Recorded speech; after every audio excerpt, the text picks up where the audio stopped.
এইভাবে কখনো মুগ ডাল রান্না করে খেয়েছেন? সম্পূর্ণ অন্য ধরনের একটি রেসিপি, খেতেও কিন্তু দুর্দান্ত স্বাদ হয়। আর রেসিপিটা কিন্তু একদমই নিরামিষ। নমস্কার বন্ধুরা, শুক্লার পাঁচমিশালিতে সবাইকে স্বাগত জানিয়ে আজ আবার একটি রেসিপি আপনাদের কাছে শেয়ার করছি। আজ আমি মুগ ডালের একটা রেসিপি আপনাদের কাছে শেয়ার করব। মুগ ডাল এইভাবে রান্না করলে গরম ভাতের সাথে খেতে কিন্তু ভীষণ ভালো লাগবে। যে সকল নতুন বা পুরনো বন্ধুরা রোজ আমার রেসিপিগুলো দেখছেন, আপনাদেরকে অসংখ্য ধন্যবাদ, অনেক ভালোবাসা। আপনারা আমার সঙ্গে থাকবেন। তাহলে চলুন আমি রেসিপিটা শুরু করি। আমি এখানে একটা কড়াইয়ের মধ্যে 100 গ্রামের মতো মুগ ডাল দিয়ে দিলাম। মুগ ডাল দেওয়ার পর কিছুক্ষণ নাড়াচাড়া করে একটু হালকা গোল্ডেন করে ভেজে নিতে হবে। ভেজে নেওয়ার পর ডালটাকে কিন্তু খুব ভালো করে 2 থেকে 3 বার জল পাল্টে পাল্টে ধুয়ে নিতে হবে। আমি এখানে সোনা মুগ ডাল ব্যবহার করেছি। আপনারা চাইলে নর্মাল যে মুগ ডাল আছে সেই দিয়েও কিন্তু রান্নাটা করতে পারেন, স্বাদে কিন্তু কোনো রকম হেরফের হবে না।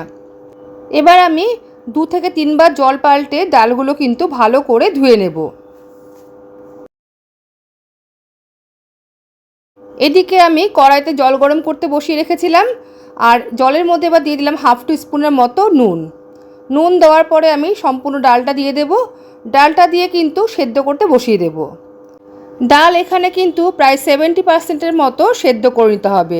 সম্পূর্ণ গলিয়ে ফেললে কিন্তু হবে না। ডাল এমনভাবে সেদ্ধ করতে হবে ডাল নরম হয়ে যাবে কিন্তু একদম গলে যাবে না। এবার ডালের উপরে যে সাদা সাদা ফেনাটা হয়েছে সেটা আমি তুলে ফেলে দেব। এইভাবে যতবার ডালের উপরে ফেনাগুলো উঠবে ততবার কিন্তু তুলে ফেলে দিতে হবে। ডালটা সেদ্ধ হতে থাক। এদিকে আমি দেখুন বেশ কয়েকটা কচু কাটি নিয়েছি। এই কচু কাটিগুলো কিন্তু সাইজে বেশ বড় বড়। কচু কাটিগুলোকে ভালো করে ছুলে আমি 4 টুকরো করে কেটে নেব। কেটে নিয়ে কিন্তু আমি 5 মিনিট নুন জলে ভাপিয়ে নেব। যেহেতু বর্ষার কচু কাটি, একটু নুন জলের মধ্যে 5 মিনিট মতো ভাপিয়ে নিলে কিন্তু আর গলাটা কুটকুট করবে না। অনেক সময় কিন্তু কচু কাটিতেও গলা কুটকুট করে। এদিকে দেখুন ডালটা কিন্তু আমার প্রায় 70% মতো সেদ্ধ হয়ে গেছে। এবার এই ডালের মধ্যে আমি দিয়ে দেব সামান্য একটু হলুদ, আর দিয়ে দেব এখানে 1 চামচ মতো আদা বাটা। হলুদ আর আদা বাটা দিয়ে আমি আরও 2 মিনিট মতো ভালো করে ফুটিয়ে নেব। 2 মিনিট ভালো করে ফুটিয়ে নেওয়ার পর ডালটা কিন্তু আমি অন্য একটা পাত্রে ঢেলে নেব। এবার দেখুন কড়াই ধুয়ে আবার বসিয়ে দিয়েছি, আর কড়াইতে দিয়ে দিয়েছি 2 টেবিল চামচ মতো সর্ষের তেল। এবার আগে থেকে সেদ্ধ করে রাখা কচু কাটিগুলো এই তেলের মধ্যে একটু লাল লাল করে ভেজে নেব। সম্পূর্ণ কচু কাটিগুলো দিয়ে এবার আমি দিয়ে দিলাম সামান্য একটু নুন, আর দিয়ে দেবো সামান্য একটু হলুদ।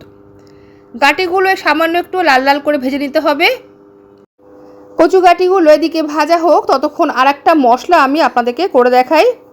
সেই জন্য একটা ছোট্ট বাটি নিয়ে নিয়েছি। এর বাটির মধ্যে আমি দিয়ে দেব 1/2 টিস্পুনেরও কম জিরে গুঁড়ো, 1/2 টিস্পুনেরও কম দিয়ে দেব ধনের গুঁড়ো, আর দিয়ে দেব এখানে ঝাল লাল লঙ্কার গুঁড়ো। ঝালের পরিমাণটা কিন্তু আপনারা অবশ্যই নিজেদের মতো করেই দেবেন। এখানে এবার দিয়ে দেব আমি সামান্য জল দিয়ে একটা মশলার পেস্ট আমি বানিয়ে নেব। দেখুন মশলার পেস্টটা কিন্তু আমার তৈরি হয়ে গেছে। এবার এদিকে কচু কাটিগুলোও কিন্তু আমার ভাজা হয়ে গেছে। এবার কচু কাটিগুলো আমি তুলে নেব।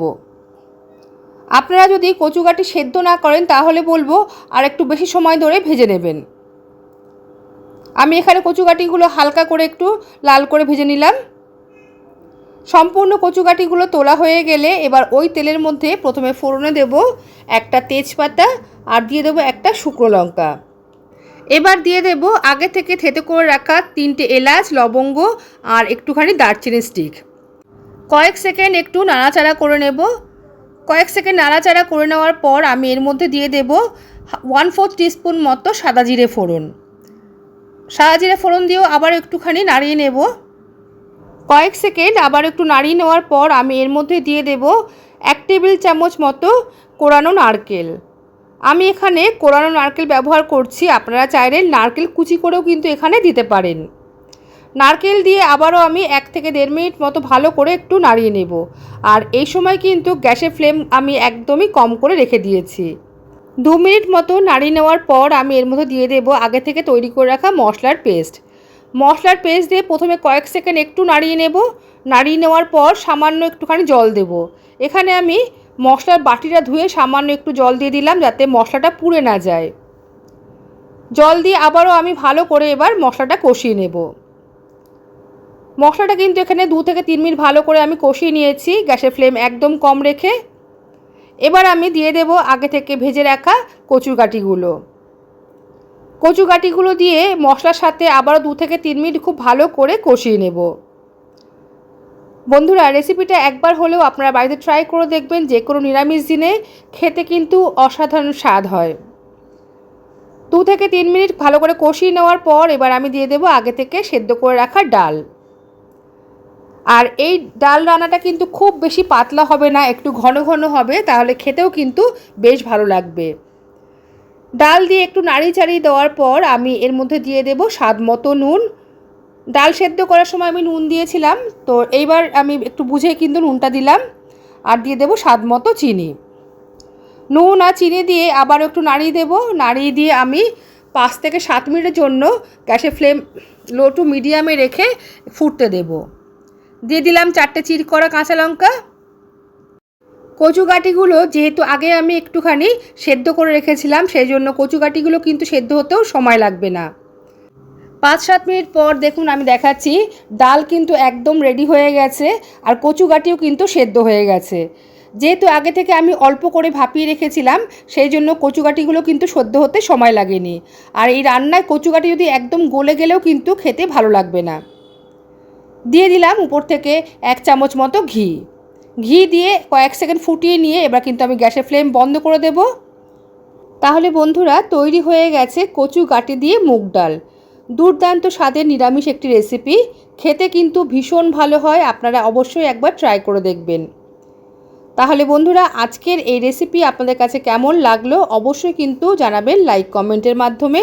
আপনার একটা লাইক কমেন্ট আমার এই রেসিপিটা কিন্তু আরও অনেক বন্ধুদের কাছে পৌঁছে দিতে সাহায্য করবে, তাহলে তারাও কিন্তু আমার রেসিপিটা দেখার সুযোগ পাবে। তাহলে বন্ধুরা, আজ এই পর্যন্তই, আসবো আবার অন্য কোনো রেসিপি নিয়ে। সবাই ভালো থাকবেন, সুস্থ থাকবেন, সবাইকে আজকের মতো টাটা।